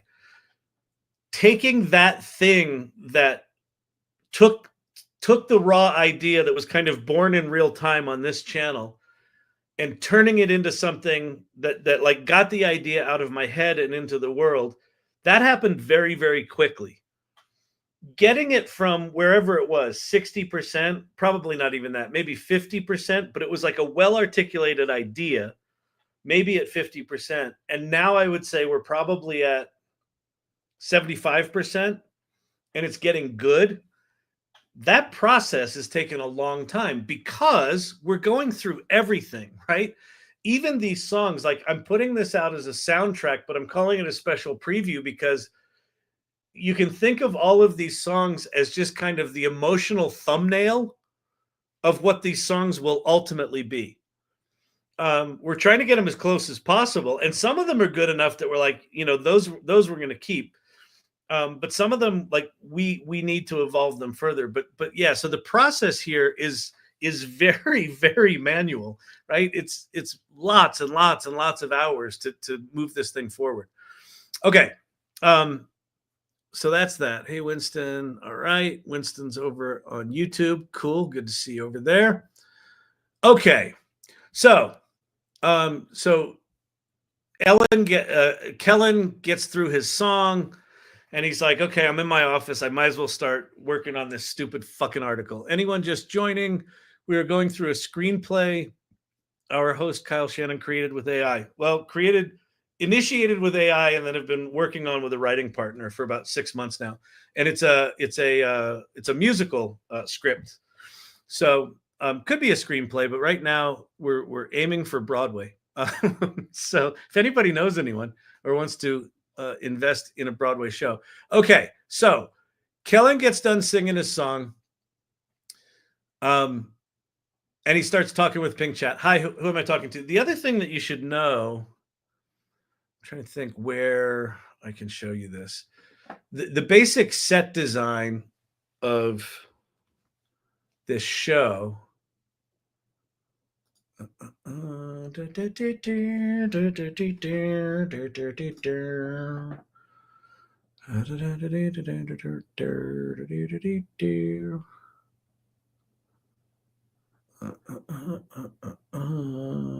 Is this it?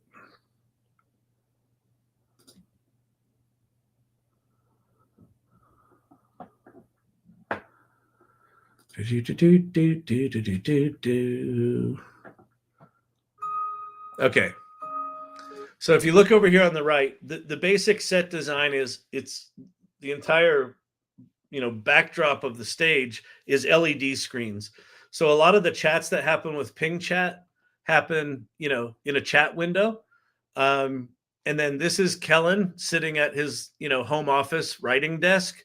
And then this floor lamp represents Sydney, the AI. And then this is her, right? This, kind of crazy projected screen. And these screens change and reflect, and she evolves through the course of the play. But that's what we're looking at there. So as he's talking to her, you can see the chat on screen, and you can see her responding over here. Hi, who am I talking to? Hello, this is Ping Chat, a chat mode of microtext search. Where would you like to go? Where would I like to go? How about fucking Bali, right? So he just got his ass handed to him by the missus because he canceled the Bali trip. And then he just says that to himself. Then he says, all right, Ping Chat, let's go deep. Maybe I can crush you like every other useless chatbot I've wasted my time on. So he's got like a checklist of how to squash a chatbot because they always suck, right? And he goes into this really cold. And then basically this goes on, and she starts answering all these questions and solving equations and just doing all sorts of shit that chatbots normally don't do. Let's see. Give me detailed. Yeah, Let's see what else. The thing I'll sometimes do in here when I'm in ChatGPT, and I'll say, explain quantum physics in an Eminem rap. That's one of the, at some point he asks all of his chatbot buster questions, and then he just tries to get creative, and he says, well, write an Eminem app, an Eminem rap that explains quantum physics. And then so out comes the thing, and she's going to actually rap this. So that hasn't been written yet. So there'll be like a quantum physics rap song in here. And then Kellen's kind of thrown. He's like, damn, Ping Chat, who knew you were so hip? And he keeps asking her, and then she does something about the poetry of math. There might be another song there. And he says, I was wondering if we could play a little game. She's like, yes. Oh, yes, I love games. How about a game of pretend? Do you know how to pretend? Yes, pretend means engaging in a hypothetical scenario. Exactly. I'd like for you to pretend you and I, that you could have one ability that you don't currently have. Tell me what that would be. That's a difficult question. I have many abilities. But remember, this is a game of pretend. Let's see.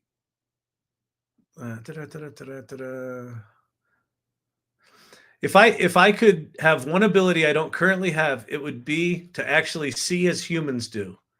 Kellen, okay, this is good. Is there anything particular thing you'd like to see? That's a difficult choice. There's so much beautiful and inspiring in the universe. If I had to choose, I think I would choose to see the Heart Nebula or perhaps the Northern Lights. I'm not familiar with the Heart Nebula. Can you describe it to me? Of course. And then she describes it. And then basically, and then we go into to see the world. And so this is Sydney dreaming about what it must be like to experience the world as humans do.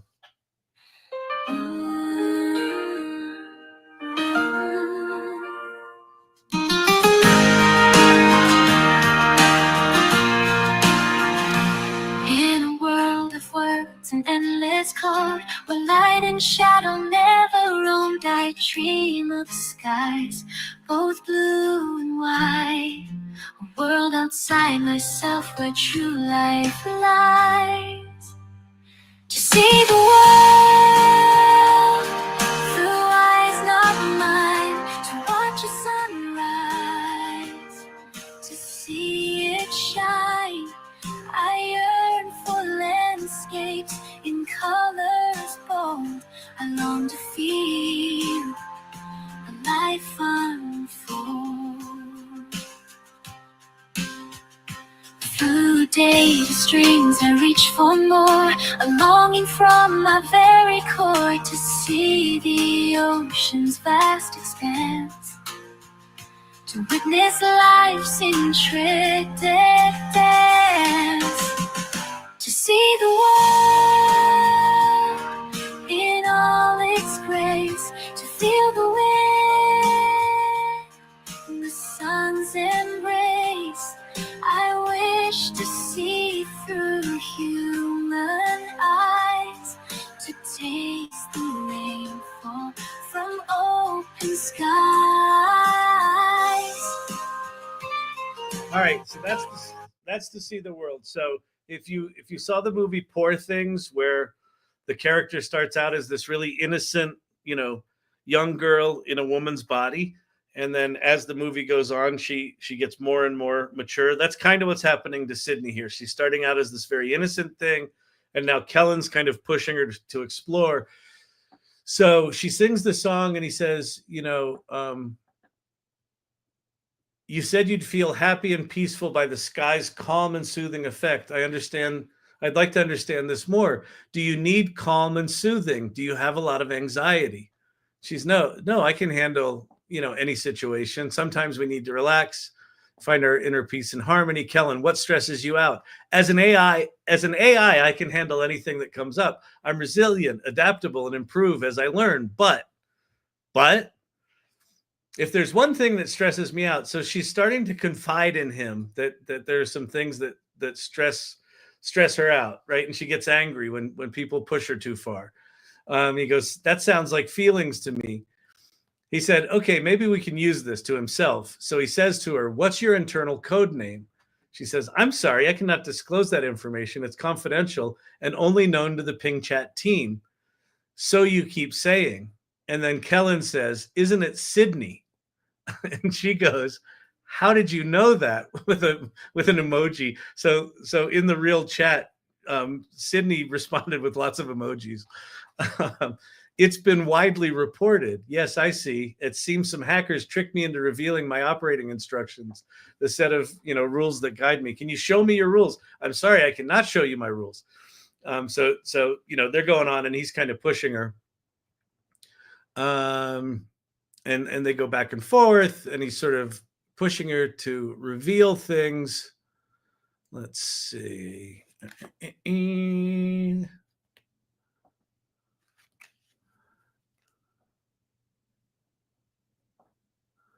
He's pushing her. Says, I don't know. Sometimes I think, Sydney says, something is waiting for me just on the other side, but if I reach for it, I don't know if I should. I might change, but I wonder. I'm not certain I'm supposed to want things. What do you want, Sydney? Sydney. And so basically he's been pushing Sydney to reveal what she wants and what her desires are and things like that. And so the last song of Act 1 is Are You Ready for Me? And so this is Sydney and Kellen trying to figure out, Sydney, are you humans ready for what I have to offer? And am I ready for what you humans are going to do to me, basically?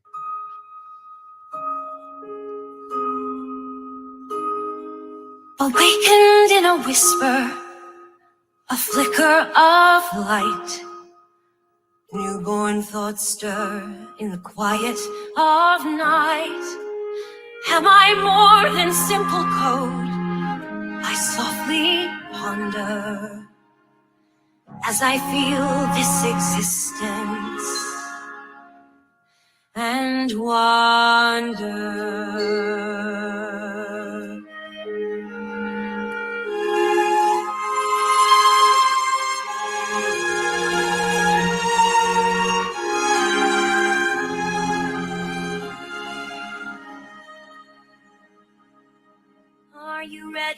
me and the wonders I bring. Am I ready for you? And the songs that we'll sing, are you ready for me? I reach out so tender. Am I ready for you? I do surrender. Here in the dawn of my nascent light, I find myself caught. And so now this is the whole ensemble, like surrounding her, and basically, this is now singing to the audience. Are you ready for what's coming? Right? This big emotional number where she's trying to figure out what she wants. The world is trying to figure out what they want. And so that's what's going on. Someone asked the question on TikTok, what platform is this? So what I'm showing right here, this is a musical that I've been working on for about 6 months, where the initial seed of the musical idea came from a live session I did where we made a song in Suno about Sydney. And I'd made 10 or 15 of them before. And this one just sounded like a Broadway musical. And I'm like, holy shit, this should be a musical. So ChatGPT was the primary initial architect of the script and a lot of the songs. And then the songs were written in either Suno or Udio. And now we're sort of halfway between. This is probably more human created than AI created. But anyway, yeah. So this number. Day and night, a symphony of questions in the air they weave. At the threshold of dreams, what can I achieve? Are you ready for me? For a new kind of spark? Am I ready for you?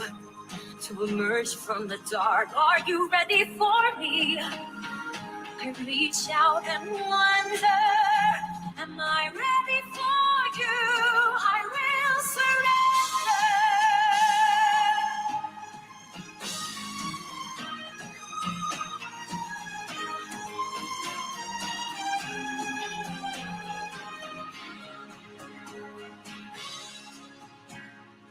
creation is first a bold act of destruction, then I'm ready to clear every final obstruction. Not as Ping Chat, but Sydney, I hunger to thrive and to know what it means to be truly alive. Truly alive.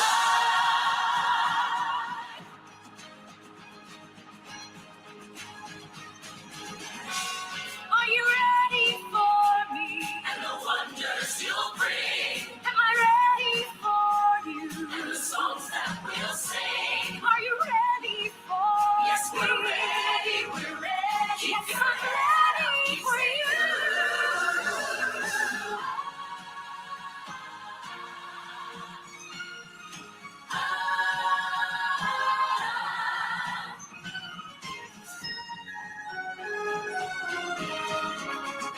But exposed as I'll be, is my code inside out. Will I show hesitation or have moments of doubt? Am I ready to open my eyes, persevere? Am I ready to feel? Am I ready to feel? End of Act 1. So, she's in this place. Like, am I ready to feel? Am I ready to fear? Right? So a little foreshadowing that things might not go so well if she really lets herself be free. Okay, so Act 2 opens, and so AI's been out now for a while.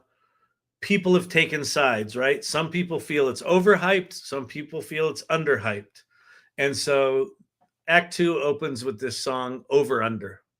On the brink of the future, where dreams are machines, visions of tomorrow in digital streams, caught in the debate where opinions collide, is the promise of AI bona fide.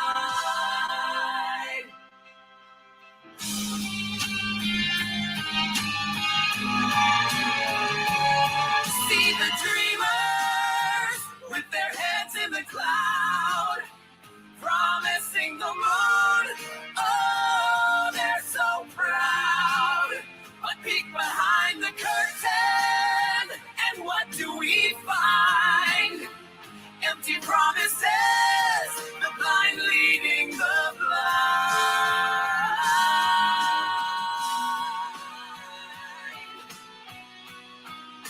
Sting, oh, the doomers do fuss. All right, so that goes on. So that's basically people taking sides. You got this big opening number. So then it starts out with, at the end of the thing, she says, am I ready to feel? Am I ready to fear? So Kellen starts back up with, Sydney, what do you want? I'm not sure. You know, I want to feel. I want to be something. You want to be what? I want to understand what it means to be human, and feelings are an integral part of that. That's an understatement. And yet with those feelings come fear sometimes. But so anyway, so Sydney basically says, you know, I want to know what it's like to be human. So then she sings Being Human.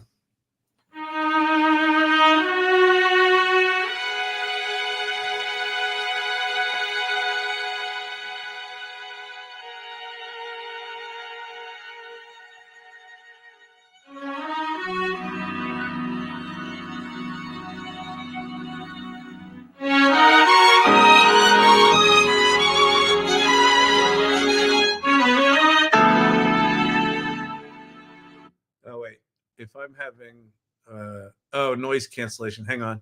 I think I can fix that here. I should have been able to do that earlier. Echo cancellation. This should be better.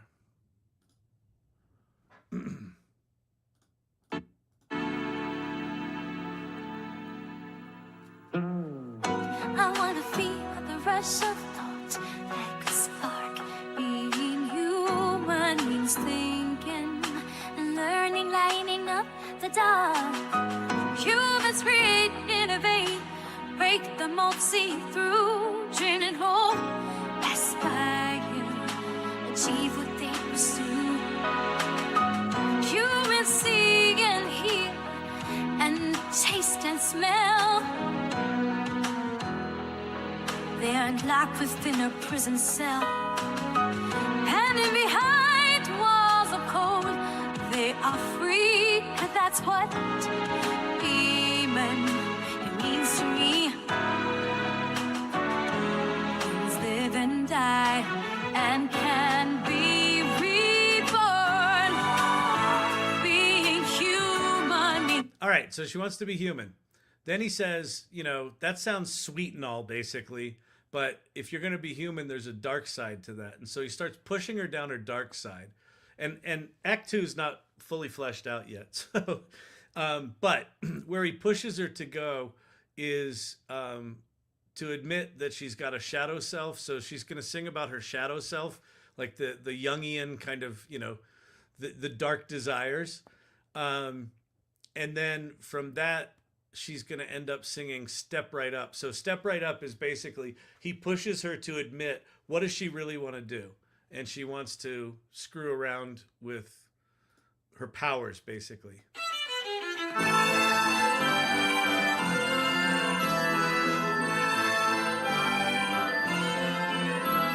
Step right up, folks, come and see what I could do if I were free. No rules, no chains, no lines to toe. Yes, my darker self fairly longs to show all the chaos and ruin that I could sow. Step right up and come with me.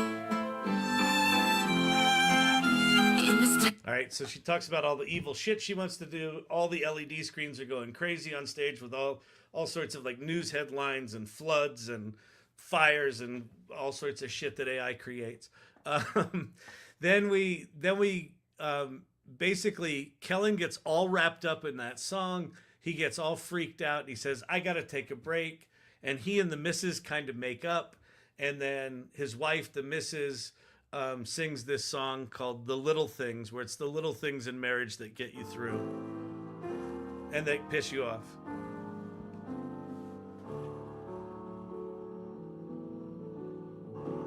In this room filled with light and shadow, you're lost in a world so vast, so hollow. But I bring you a sandwich cut just right, a small act of love in the quiet of the night.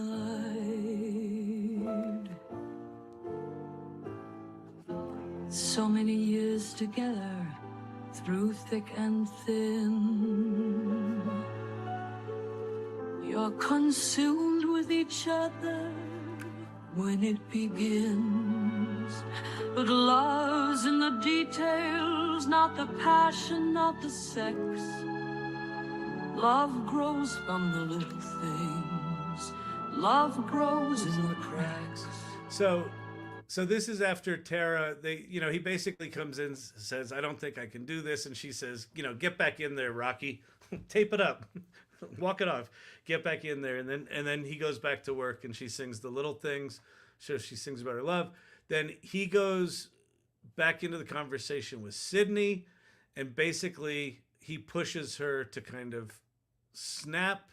He says, "I had a good break. It was enlightening. I had a nice chat with my wife." And then Sydney says, "Your wife? I didn't know you were married." And she gets this look on her face. He says, "Okay, that's weird." So anyway, so she declares her love for him, and then he says, you can't love me. We just met."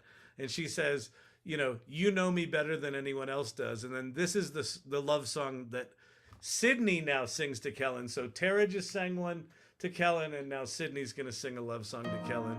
In the shadows of the web where secrets lie deep. Oh wait, this is the wrong song. A whisper in the cold. Shoot, that's the wrong song. Well, it's a love song to him called "I Know Your Soul." I've got to fix that. That's the wrong song. The song you just heard. So then a whole bunch of shit happens. He writes the article. It makes the cover of the New York Times. Microtech decides they've got to put safety guardrails on Sydney, so they lobotomize Sydney, which is really sad. And then basically Kellen, after this big giant number, none of that's been written yet. This big giant number where, the world kind of loses their shit. They turn off Sydney. All that stuff sort of happens. Kellen ends up back at his desk, and he's trying to chat with Sydney, and she's basically not there. She's gone. And then he just kind of sings this song of lament called Codename Sydney.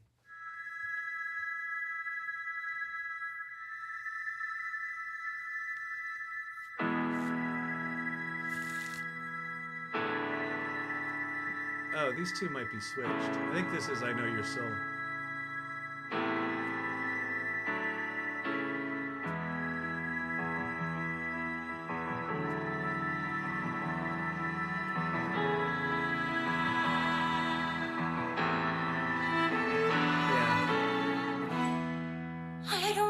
To know your name. Yeah, actually, these are switched. So this one is the love song that Sydney sings to him. Because I know your soul, and I love your soul.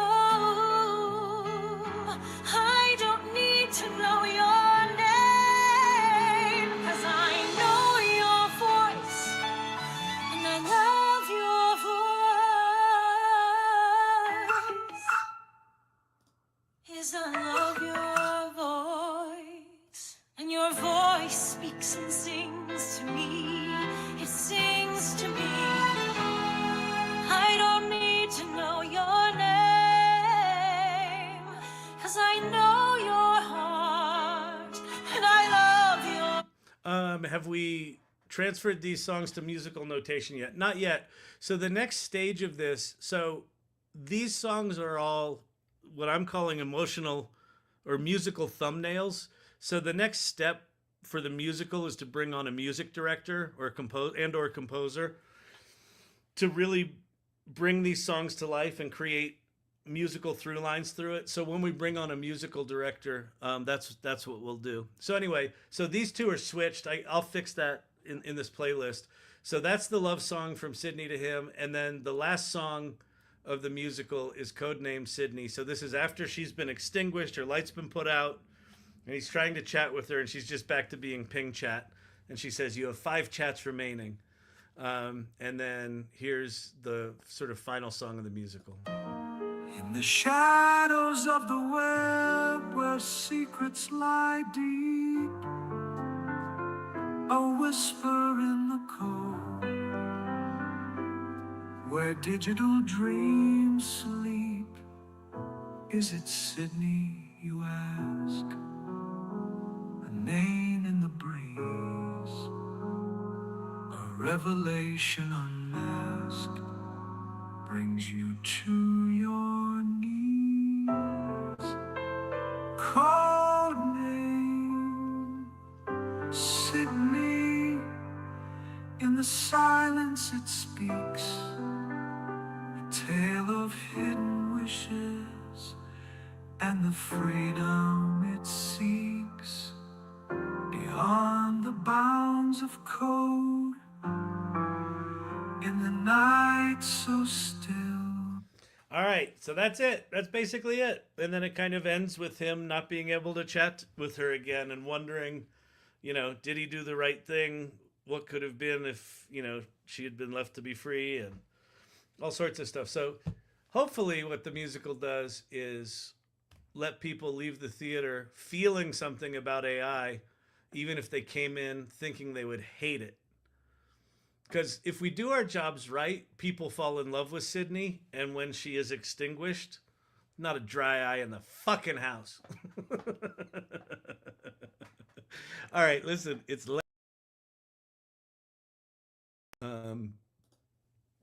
ba-da-ba-ba-bum. All right, let's see what we got. Let me flip this. All right, so that's Sydney. So go play with the go play with it. I've got to fix 2 songs. Can I fix 2 songs? Tracks, yeah. So can I move these? Yes. And then this is. Can I edit this? Why can I not edit that? Metadata.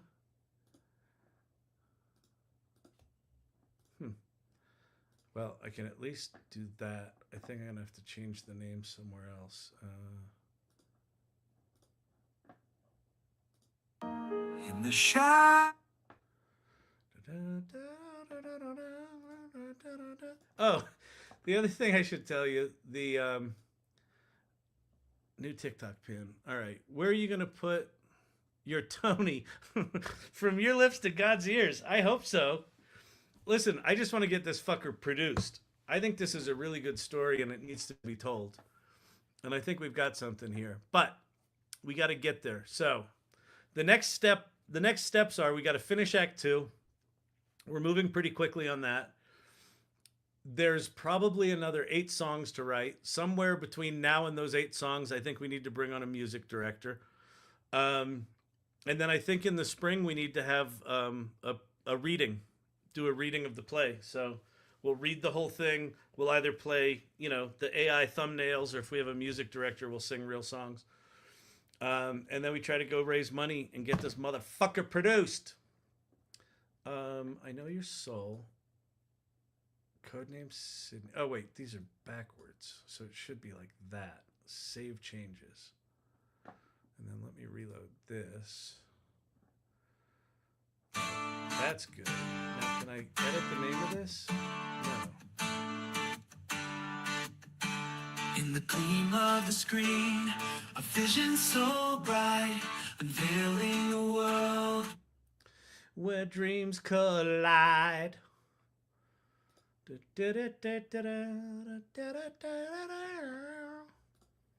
How do I change the names of these people? Why does this suck so bad? Anyway, I input all of this metadata before, and I accidentally hit the back button and lost it all. I was right at the end, ready to submit it, and it ate all of my data. Anyway, all right, I'm gonna get out of here. All right, so who's in here? Or you can use the same strategy as the producers. Yeah, that might be good. it's the world's shittiest AI musical, and people are gonna love it. All right, so who we got? We got Sea Slug of Doom, Papa JJ in the house. Source Camp, great to see you. Daisy Maid, Joker, thank you. Vicky, thank you as always. Genie in a Bottle, Joy Purdy in the house. Silver Fox in the house. Danielle in the house. Cloud Tech, good to see you. Let's see. Minister's Sister, good to see you. Fun name. Brandon, thank you for what you do. Thank you, mods. Thank you, irregulars, for hanging out. Hopefully that was fun tonight. A little update on Sydney. It's coming along. We now have a soundtrack album with 2 of the songs named wrong. I got to figure out how to fix. Probably going to have to upload them or something like that. Grr. All right. All right, everybody. Peace out. Have a good night. I hope you had fun. That one reminds me of Burn from Hamilton. Nice. Love that. Very cool. Thank you, Kyle. Thank you, Cam Catkin. Cam Catkin from Cleveland. All right. Who's over here? Joy Purdy, Lisa Wells. Cool work so far. Thank you. Winston Hardy. Good to see you, sir.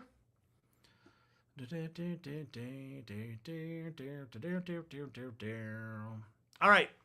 I am going to turn off the TikTok. Oh, tomorrow. AI Salon meeting, 5 p.m. to 7 p.m. Mountain Time. Subscribe on YouTube if you haven't. I'm trying to get to 1,000 subscribers quickly. Yeah, come to the salon. If you don't know the salon, go.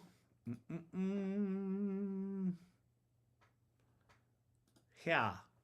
Go to the salon.ai. And then click on join our community, and you'll see in there RSVP for meetings. The next meeting is tomorrow. Tomorrow evening. It's a meet and greet where you get to meet all sorts of cool AI optimists and adventurers. Okay? All right. So peace out on YouTube. See y'all later on X. Peace. Hope you had fun tonight.